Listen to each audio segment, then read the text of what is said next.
Então, o primeiro tema seria transporte, mas antes o senhor tem de 1 a 2 minutos para fazer a sua apresentação pessoal.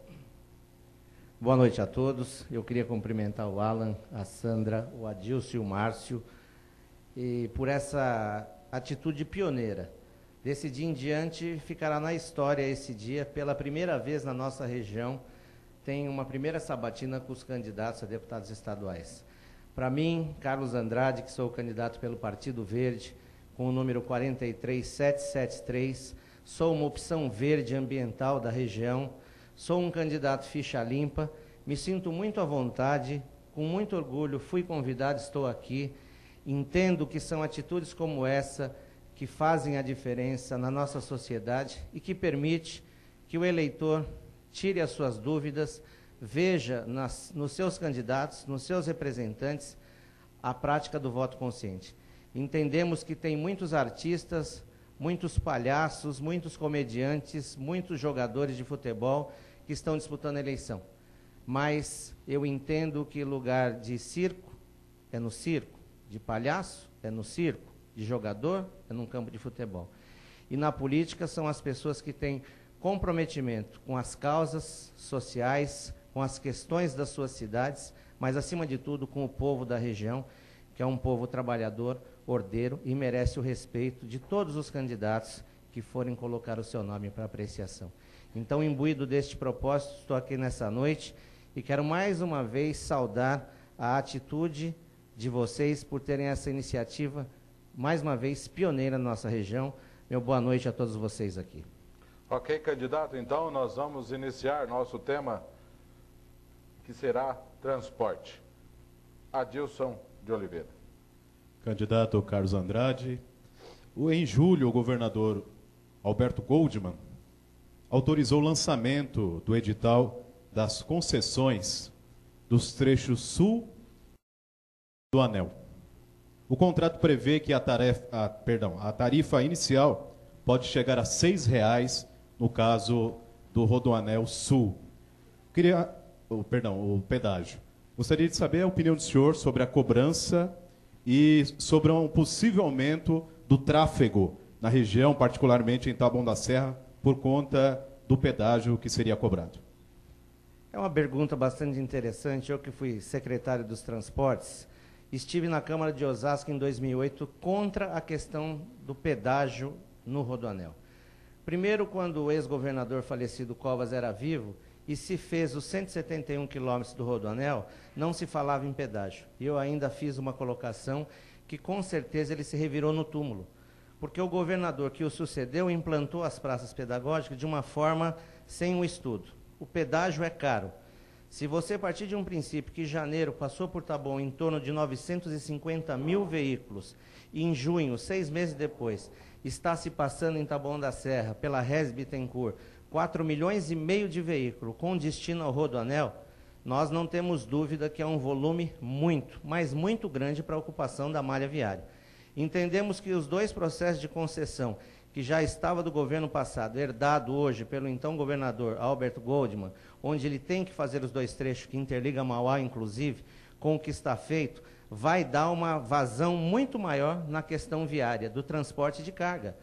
Infelizmente, o Rodoanel, quando você adentra para ir para Ribeirão Pires, para Embu-Guaçu, para a própria Itapecerica, podiam ter se pensado numa melhora para aquela população.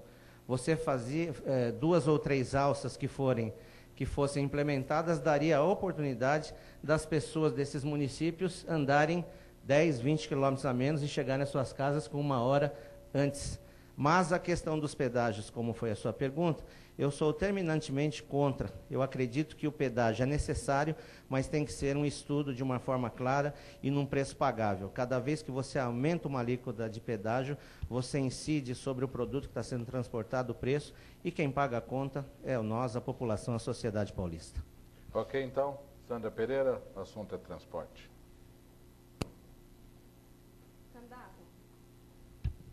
O senhor falou que o pedágio é caro, que traz mais trânsito para a cidade. Enquanto deputado, o que o senhor vai fazer para combater essa política que, de fato, incomoda muito os paulistas? Na verdade, o pedágio é caro. Ele não traz mais trânsito para a cidade. a vinda do Rodoanel trouxe para esta região uma absorção maior do transporte de carga. Mas o combate, como já disse, não dá para se fazer questão de transporte sem se pensar no macrotransporte.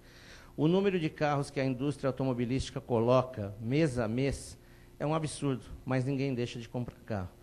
O que o governador, os governantes, o presidente tem que se pensar e tem que se fazer são políticas públicas de transporte em massa. Você hoje tem uma Raposo Tavares completamente socada das 6 da manhã às 9 da manhã.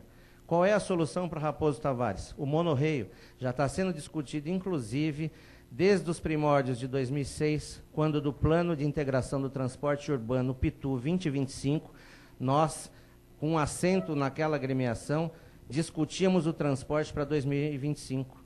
Nós entendemos que a vinda do metrô, com a linha 4, aqui no Butantã, tão pertinho de Taboão, e com a linha 5, ali lá, a 3,8 quilômetros de Taboão, daria uma melhora não só para a região do Campo Limpo, mas toda aquela massa de 70 mil usuários hoje por dia que pega a região do Campo Limpo. Outra coisa, o transporte tem uma tarifa cara, mas precisa ser feito pelo Congresso Nacional, e desta vez acredito que Taboão terá uma deputada representando a região, um projeto onde se faça a desoneração da tarifa, porque o filho do rico tem o mesmo direito do filho do pobre quando se trata das questões da carteirinha e dos descontos.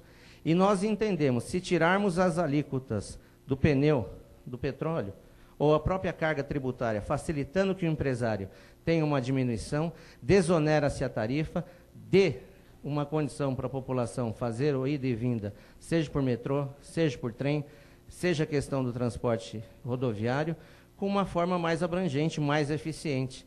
Não se dá para fazer política pública de transportes fazendo direto com a empresa, até porque não é empresa.